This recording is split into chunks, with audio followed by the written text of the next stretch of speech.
Last week, rules were formally released for licensing cannabis shops. This morning, I spoke with Eric Taubel, the Interim Director of the Office of Cannabis Management, to find out when your neighborhood cannabis shop could open. And Mr. Taubel joins us now. Thank you so much for coming on. Thank you for having me. All right, so many questions. I was telling you before this that I actually read a whole bunch of the regulations. It's far more complicated than MNsure. It makes MNsure and the Obamacare look simple. In terms of when will cannabis be available at your neighborhood store, the guy who's got the license, when will that happen? Because I think a lot of people are pretty anxious. Yeah, so when we passed the rules and officially published them and they went into effect Monday, that really became the key to unlock licensing of state retailers, state cultivators, state manufacturers. So we'll start issuing licenses in the coming weeks to those providers. Obviously, as you indicate, it'll take a little bit of time for the product supply chain to catch up with market demand. And so we think in the coming months, we'll start to see a slow build out with additional new stores coming into, your local neighborhood. So you're saying that the neighborhood guy, the small mom and pop, will be getting a license, could be getting a license in the next few weeks. Yes. The problem is, do they have any Minnesota-grown marijuana to sell? Apparently, this is an issue because the acreage dedicated to marijuana, I read, was 60,000 square feet, and the demand is estimated at 1.5 to 2 million square feet. That's not going to work. Right. So Minnesota looks a lot different than other states that have legalized adult use cannabis in the past couple of years. Most of those states had pretty robust medical cannabis markets where they had providers who were growing enough cannabis to sort of satiate the adult use market. As you know, we don't have a lot of that infrastructure in place. We only have 2 current medical manufacturers who will eventually apply for potentially be licensed to sell adult use.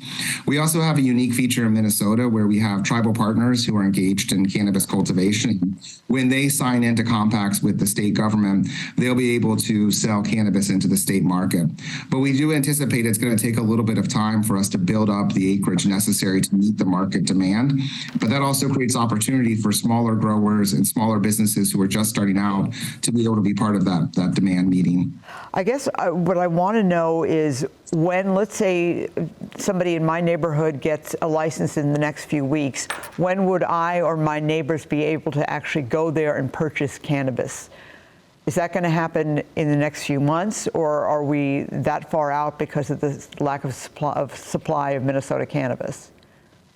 So I think, one of the things that's going to happen now that the office has published rules and has gotten to the place where we can start issuing licenses is that individual businesses are going to start making decisions about how and when they want to launch.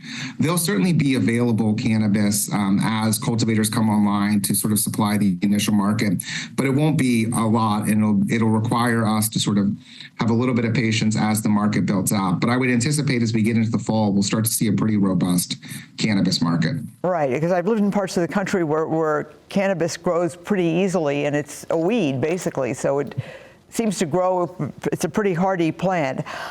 In terms of the amount of licenses, in terms of the micro licenses, the smaller ones, again, the mom and pop shop, how many do you have up and going, and have you overcome the hurdle of having the initial lottery declared illegal? So we had about 1,850 applications for micro business licenses. That represents about a third of the total applications we got. We're already starting to process those and move a couple hundred into qualified applicant status. We're also starting in the coming days to send a number of those qualified applicants a letter that says they moved to the next step. Those licenses aren't subject to a lottery moving forward, and so whatever happens with the initial pre-approval lottery that a court ordered us to stop, they won't be affected. For those lottery subject licenses, we think that we'll be able to move forward with those relatively soon, with the first lotteries to be held in May or June. And if somebody gets a license and they are able to find Minnesota-grown cannabis, they're able to sell it as soon as they get a license, right? That's correct. If they have a license type that allows them to retail cannabis and cannabis products, once they have that license, they're good to go. All right. Well, it sounds like it's coming. Thank you so much, Eric Taubel, for joining us. We really appreciate it. I know it's a complicated set of rules and regulations, and I appreciate the explanation. Thank you for the time today.